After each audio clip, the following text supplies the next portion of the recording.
Hello and welcome. After 2 weeks of curfew, COVID cases in Goa are coming down. However, mortality rate and positivity rate are still highest in the country.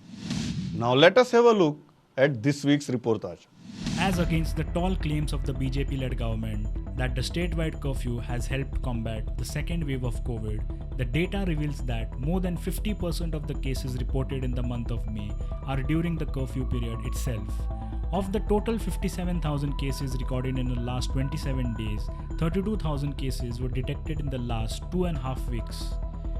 While stricter lockdowns helped larger states like Maharashtra, Delhi, and Kerala to bring the daily COVID graph down, smaller state on India's map, Goa, has largely failed to bring the situation under control. An analysis of the partial statewide curfew enforced since May 9 shows that Goa's positivity rate, though dropped from 51% to 30%, still continued to remain on the higher side. Not just the cases, but during the ongoing curfew period, 823 people have succumbed to the infection, a number which is much higher. The rising number of COVID cases that breached even 4,000 mark in a day on May 7 forced the state government to go on a statewide curfew from May 9. Post-curfew, till May 15, the state's COVID tally remained on the higher side, crossing 2,000 mark every day. Thereafter, till date, it is fluctuating between 1,600 to 1,400 with no major improvement. The daily positivity rate also remained varied from 30% to 36%, which is considered as very high compared to some of the bigger states like Maharashtra, Gujarat, and Karnataka, where it lies somewhere between 25%. As on May 1, a total of 93,355 people in the state were infected with the virus, the figure that touched 1.18 lakh mark by May 9, the day when the curfew came into force. It was on May 4th that the state's cumulative tally touched the 1 lakh mark, and in a span of 21 days, it added 50,000 more cases to the graph. Today, the case overload has crossed 1.50 lakh mark, which means almost 10% of the state's population is already infected by the deadly virus. While the new cases refused to flatter down as expected, the recovery showed much improvement. Over 47,000 patients were declared cured during the curfew period as the recovery rate jumped from 71% to 87%. The recoveries helped to reduce the active case tally by almost 50%. From 32,000 active cases on May 9, today there are roughly 15,000 patients, of which more than 95% are in home isolation. The COVID-related mortalities, though reported slight improvement, the figures are still on the higher side. From reporting 75 deaths on May 11, the daily fatalities have come down between 45 to 35. As many as 823 patients lost their lives from May 9 till date, something that is worrying the government. Even the national scenario of mortalities gives a grim picture. However, the Health Administration has claimed that the number of patients getting hospitalized have reduced, and at present there are over 900 oxygen beds which are vacant. The state's epidemiologists are of the view that Goa has crossed the peak of second wave of COVID-19, but still there is no place for complacency till cases drop below 200 a day. They are of the view that it may take less than a month from now for the cases to come below 200 a day, provided people follow appropriate COVID behavior. While the second COVID wave has left a devastating impact, the health experts are expecting the third wave to hit somewhere between September this year. State authorities have already swung in action to tackle the possible impact of the third wave, which according to the experts will see more number of children getting affected. With over 6 lakh population below the age of 18 years, state has some serious tasks to deal with, considering that there is no vaccine availability for the group as yet. Now let us move to today's exclusive. Hello and welcome to this special interview of this week's Goa Ahead. And joining me today is the man who has been in the eye of the storm for most of the time during this second wave in Goa. Exclusively on Goa Ahead this week, Dean and Medical Superintendent of Goa Medical College, Dr. Shivanand Bandekar. Doctor, welcome to the show. Let me start with a very simple question. You handled the first wave in a great manner. What happened in the second wave and how this second wave is different from the first wave, considering the number of patients you have seen, admissions, discharges, everything? As far as the first wave is concerned, if you recollect, the highest number of positive cases that we got in a day was not exceeding 700 or 800. Whereas if you see our positive cases on 7th May, in a second wave, it was 4,100 and something. So definitely the infectivity that we saw in second wave Hmm. is much higher than what we saw in the first wave. Now, this only indicates that the virus has become a mutant virus and it has got a different behavior.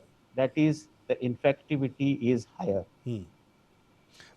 Doctor, tell us how Goa Medical College has coped with this, because there has been lot of criticism, lot has been debated till now, discussed in the public domain, argued in the court of law. With first wave and second wave, how it has been different for Goa Medical College? To fortunately or unfortunately, I was the team leader for both the waves. Yeah. Now, if you come and see the first wave when we started, at the peak of the wave, we used to create every day one new ward with almost 35 beds, and that used to suffice our need of the cases coming to Goa Medical College.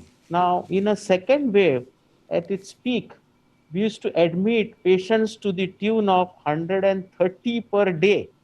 And after creating two or three wards, still patients used to be on trolleys and on the floor. But one good thing that I want to share with you and people of Goa, we never refused anybody admission. We never refused treatment to anybody. So we had to take all the patients who came to GMC, but the load was tremendous. If you have a house and if you have only three guest rooms, and if you get 20 guests at a time, how would you handle such a situation? Same thing happened with Goa Medical College. Another aspect that has been debated a lot is about the oxygen. Yeah. In the court also, outside the court also, in political circles also. As a dean of Goa Medical College and medical superintendent of Goa Medical College and Hospital, today, after so many days, when the things have normalized, how do you look at that controversy? In your opinion, what went wrong?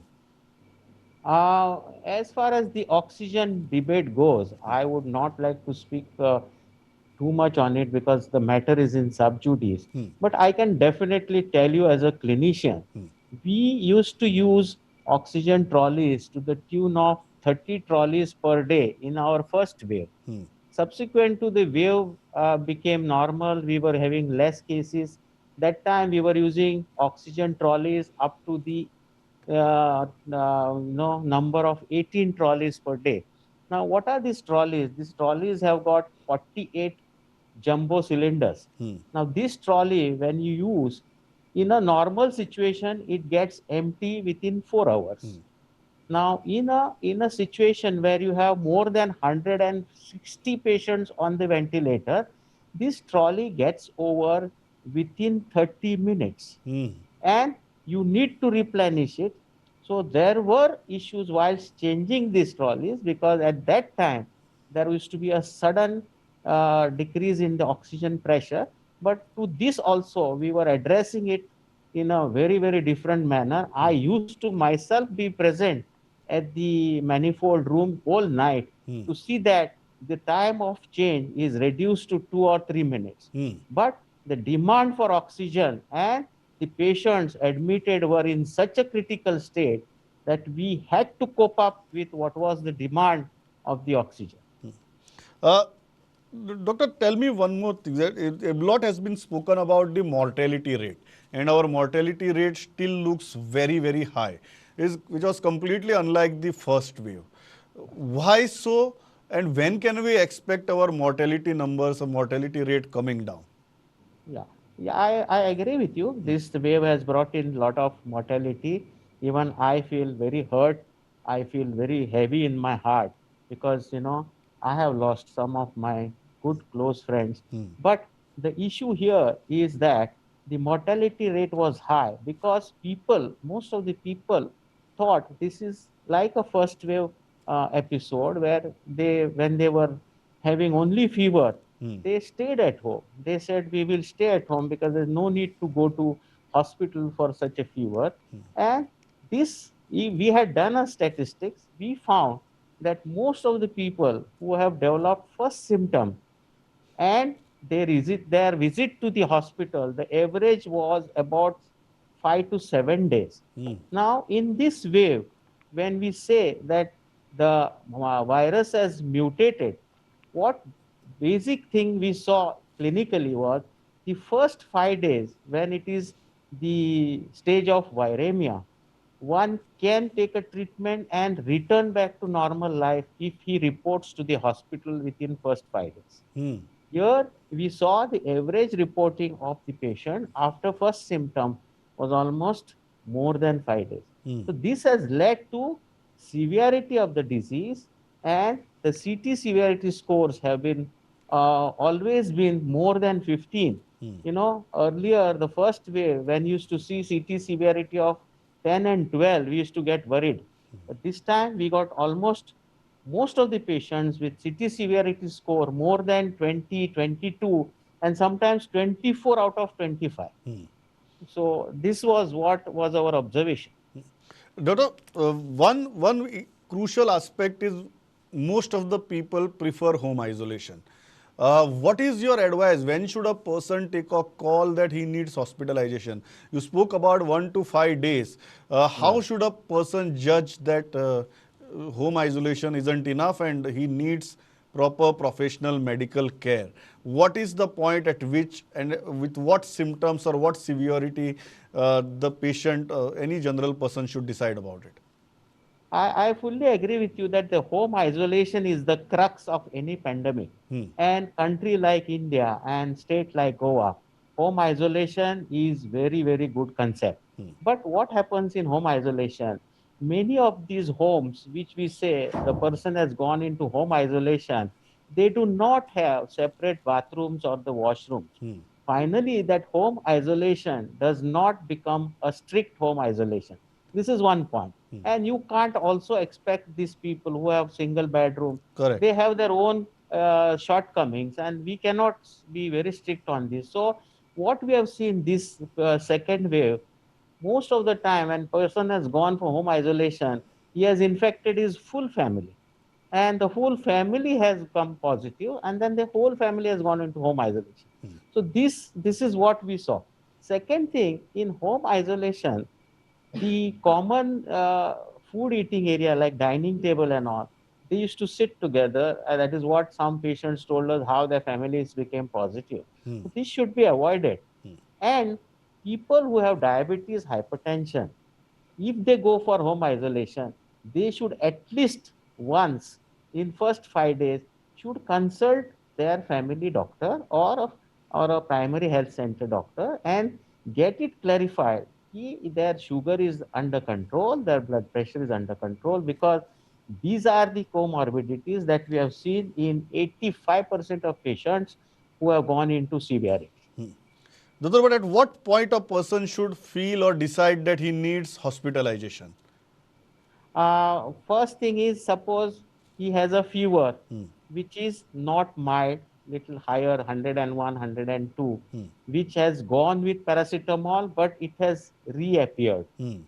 So then he should not keep on taking paracetamol. He should go to the hospital.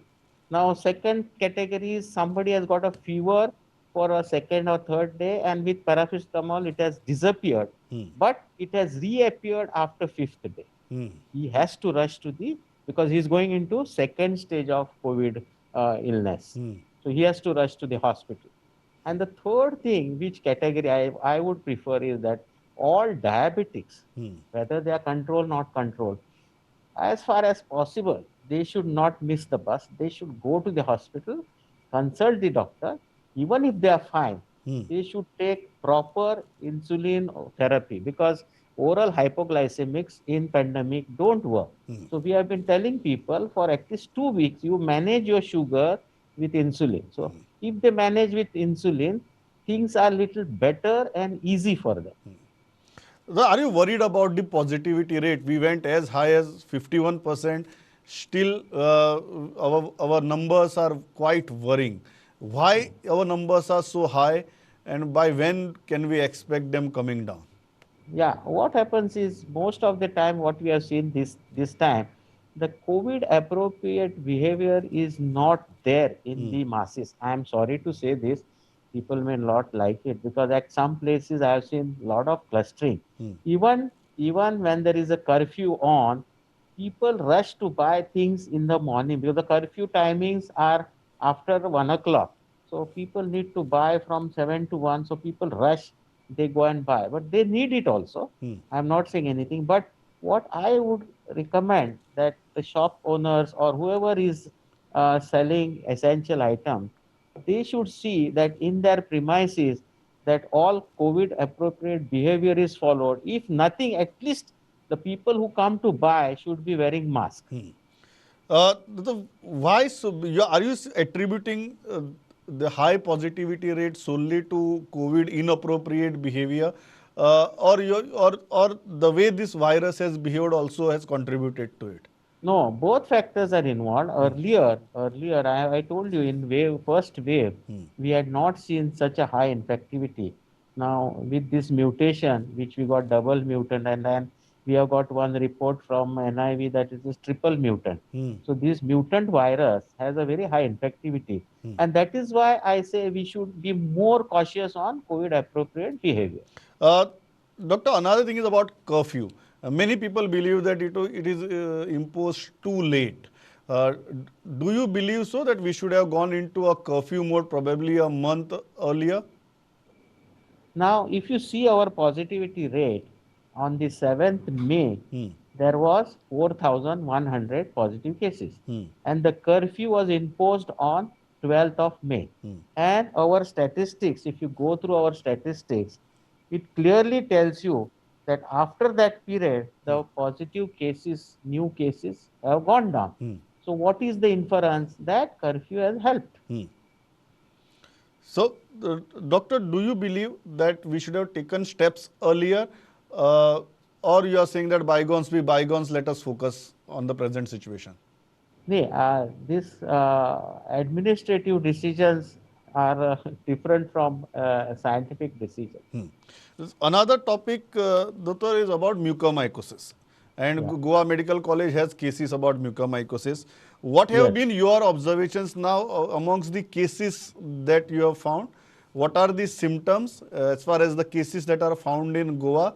And how are our treatment protocols and availability of medicines? Yeah, mucormycosis is one of the most unfortunate complication of the second wave. We have not seen such cases in our first wave. Now, what is mucormycosis? It is a fungal infection which comes in post-COVID patients and also in an active COVID where immunity is compromised. Now, the preconditions for mucormycosis is that patient has uncontrolled diabetes and he has somewhere abused use of steroids. This is what two factors are attributed to mucormycosis. Now, in this, we are strictly following the protocol that is issued by Ministry of Health and Family Welfare, Government of India, which is issued again, which is also vetted by AIMS protocol. So our protocol is good. We have medicines, which is that liposomal amphotericin B, one of the best medicines for mucormycosis. And our team of experts, like we have an ENT surgeon with oral surgeon and ophthalmologist plus neurosurgeon, they try to remove that fungus through a separate endoscopic surgery. And our patients who have undergone this radical debridement through endoscopy, they are doing well. What are the symptoms that you have seen as far as the patients that are found in Goa? And when we say abuse of steroids, how do you define abuse of steroids? What is the right Abuse, quantity? What is the wrong quantity? yeah, only higher doses and a long period, that is abuse. Secondly, the symptoms of mucormycosis, people who have complained, they have symptoms like sinusitis, nothing different from sinusitis. and they get a nasal blockade, and then there is a pain in the sinus. Then accordingly, slowly they start showing deposition of fungus, and then because that fungus causes erosion of tissue, the tissue becomes black in color. That is why it is called as a black fungus. Mm. Actually, fungus doesn't have the color of black, Yeah. pigment. Yeah. Uh, Dr. What about the availability of medicines? Because across the country we are hearing about shortage of medicines when it comes to treating mucormycosis. What is the situation in Goa? Yeah, liposomal amphotericin is at present is controlled by central government. That it is not available on prescription. Hmm. So the quota is allocated to Goa. We were allocated first 100 injections, then we were allocated another 50, another 50. So every day we are getting allocation of 50 vials of amphotericin B. Our requirement is 35 vials per day. Hmm. So we still have a spare of 15 vials. Still a fair. Uh, Next issue, Doctor, is about third wave, and everybody is speculating about it. I don't think anybody can say definitively when it will hit, whom it will hit, but there are lots of speculations and serious speculations. Yeah. How is state gearing up for it? And looking at the experience of second wave, what are the precautions administration and the medical fraternity taking as far as the third wave is concerned? Actually, about the third wave, the epidemiologist of the state and the country, they feel the neglected population, that is below 18, who have not received vaccination, plus they have been exposed to the virus, they will be affected in most numbers. Plus, third wave will also affect the rural population, because if you see, we had initial second wave mostly coastal belt and urban population. Mm. So we are expecting two groups of population which will be affected in third wave. That is age group below 18 and rural or peri-urban population. Mm. So we are geared up for both. If it is adult population, you know that facilities are now there everywhere, including district hospitals. But for a pediatric age group, there is a steering committee under the chairmanship of Honorable Chief Minister and expert committee under the chairmanship of Dean. So we have met, we have already drawn the plan, and the yesterday I had gone to super specialty to start PICU, means we are making a pediatric ICU with 60 beds, which will have 10 beds of neonatal beds of NICU, 30 beds of PICU, and 20 beds of high dependency in HDU. So this much is enough as per the what we are speculating from the third wave. Now, what the pediatric experts across the Goa are saying, that third wave, even if it affects the pediatric age group, none of them or most of them will have very mild presentation and may not require ventilators or ventilatory support. And only they say critical cases would be around 1% in those infected cases, which might require some additional treatment in the hospital or ICU care. Now that comes to very small number, and that criticality will come as not as a cytokine storm. They will present it as multi-system inflammatory syndrome, which causes, this is a typical presentation in a pediatric age group. And for that, we can't use a remdesivir or anything. We are going to use a special immunoglobulin, and the results are good. So these immunoglobulins also we are going to stock and keep, because they are also very costly and suddenly they might disappear from the market. So in all front, like including medications, equipment, and the infrastructure, the government and the state of Goa is geared up to handle the third wave. Dr. My final question, how is the situation in Goa Medical College now? Because we all saw those, even you spoke about people being on stretcher and wheelchairs. How is the situation in Goa Medical College now, both as far as the occupancy is concerned and as far as the oxygen is concerned? Yeah, we have a very good situation. Uh, Nobody is on stretcher, nobody on wheelchair. Super specialty, anybody who is not having bed here is admitted in super specialty. Our super specialty facility is the best that we have. And As of now, we admit about 50 to 60 patients on an average per day with COVID problems and critical patients. So earlier load of 130 has now gone down to about 50 average admissions Average per day. admission. Yeah. And regarding oxygen, Oxygen, there's no issue. no issue only. No issue. Yeah. The final thing, your advice to the general population at this point of time, where people and I continuously say this, that we feel that the numbers are coming down, but they are still twice what we experienced in the first wave as our peak. So Yeah. imagine the gravity of it. Although we feel that the numbers are coming down, they are double of our first wave peak. So Yeah. final, Doctor, what is your advice to the general population? Very crystal clear words, because we may get a sense of complacency again. What would you tell the people? I would still tell the people that plateau is on because even every day we are getting more than 1,000 positive cases. So please take care of yourself. Please wear your mask. Keep the social distancing because if life is most precious. Don't get above these, SOPs of COVID appropriate behavior. Please follow them. And internally also, you build up your immunity. You take your proper diet and maintain hygienic habits. So this will, many of our people who have worked in COVID ward, when we walk in the COVID ward, we take only these precautions. And many of our doctors have also still not got any positive COVID tests because they have observed this. So from our own experience, if you observe this, you will do well and you will not get COVID infection. The very, very precious and important words, Dr. Shivanand Bandekar. Thanks a lot for joining us on Goa Ahead. And Thank we you. want to tell people of Goa and rest of the country that Goa Medical College, although heavily criticized for a month or so, is one of the best and the premier institutions in the state of Goa, which saves lives day in and day out. And I am told that doctor can confirm it, that even with a CT severity score of 24, people have walked out and got discharged from Goa Absolutely. Medical Correct. College during this wave. So that is a level of competence as far as the doctor and the medical fraternity and medical experts in Goa Medical College are concerned. Doctor, thanks a lot again for Thank you. joining.